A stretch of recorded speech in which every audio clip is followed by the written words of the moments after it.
ஒரு சின்ன பையன் அவங்க அப்பா கிட்ட கேட்குறான், அப்பா என் வாழ்க்கையோட மதிப்பு என்ன அப்படின்னு.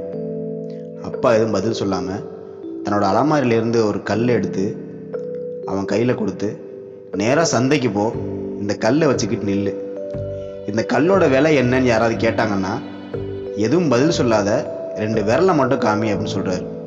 இந்த பையனும் சரின்னு சொல்லிட்டு நேராக சந்தைக்கு போகிறான். அந்த கல்லை வச்சுக்கிட்டு நிற்கிறான். ஒரு வயதான மூதாட்டி இந்த கல்லை பார்த்துட்டு இந்த கல்லோட விலை எவ்வளவு அப்படின்னு கேட்குறாங்க. அந்த பையன் அப்பா சொன்ன மாதிரி எதுவும் பதில் சொல்லாமல் 2 விரலை மட்டும் காமிக்கிறான். அதுக்கு அந்த பாட்டி, ஓ 20 ரூபா தானா, சரி கொடு நான் வாங்கிக்கிறேன் அப்படின்னு சொல்லி கேட்குறாங்க. இந்த பையன் நேராக அப்பா கிட்ட வர்றான். அப்பா இந்த மாதிரி நான் நின்னேன், ஒரு பாட்டி 20 ரூபாய்க்கு கேட்குறாங்க அப்படின்னு சொல்லி சொல்கிறான். அப்பா சொல்கிறாரு, அடுத்து நேராக மியூசியத்துக்கு போ, அங்கே இந்த கல்லை வச்சுக்க நில்லு, யார் என்ன விலைன்னு கேட்டாலும் 2 விரலை மட்டும் காமி அப்படின்னு சொல்கிறாரு. அதே மாதிரி அந்த பையன் மியூசியத்துக்கு போகிறான். ஒருத்தர் வர்றாரு, இந்த கல்லோட விலை என்ன அப்படின்னு கேட்குறாரு. அந்த பையன் வழக்கம் போல் பதில் சொல்லாமல் 2 விரலை மட்டும் காமிக்கிறான். ஓ 20,000மா, சரி கொடு நான் அந்த கல்லை வாங்கிக்கிறேன் அப்படின்னு சொல்லி அவர் கேட்குறாரு.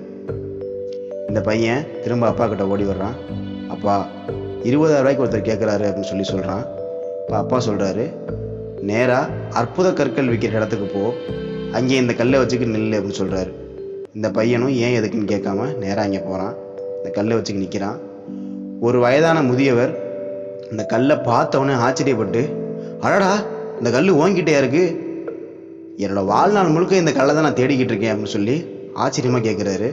இந்த கல் எவ்வளவு அப்படின்னு கேட்குறாரு. அந்த பையன் வழக்கம் போல் பதில் சொல்லாமல் 2 விரலை மட்டும் காமிக்கிறான். உடனே அந்த முதியவர், என்னது 2 லட்சமா, சரி பரவாயில்ல கூட நான் வாங்கிக்கிறேன் அப்படின்னு சொல்லி ரொம்ப ஆச்சரியமாக கேட்குறாரு. இந்த பையன் வேகமாக அப்பா கிட்ட ஓடி வந்து நடந்த எல்லாத்தையும் சொல்கிறான். அப்பா 2 லட்சம் ரூபாய்க்கு ஒரு முதியவர் கேட்குறாரு அப்படின்னு.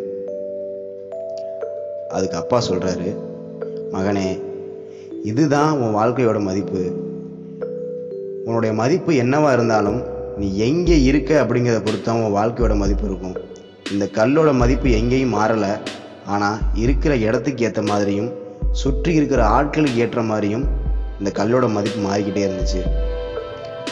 உன் வாழ்க்கையோட மதிப்பு நீ உன்னை எங்கே நிலைநிறுத்திக்கிறியோ அதை பொறுத்து தான் அமையும் அப்படின்னு சொல்கிறாரு. வாழ்க வளர்க.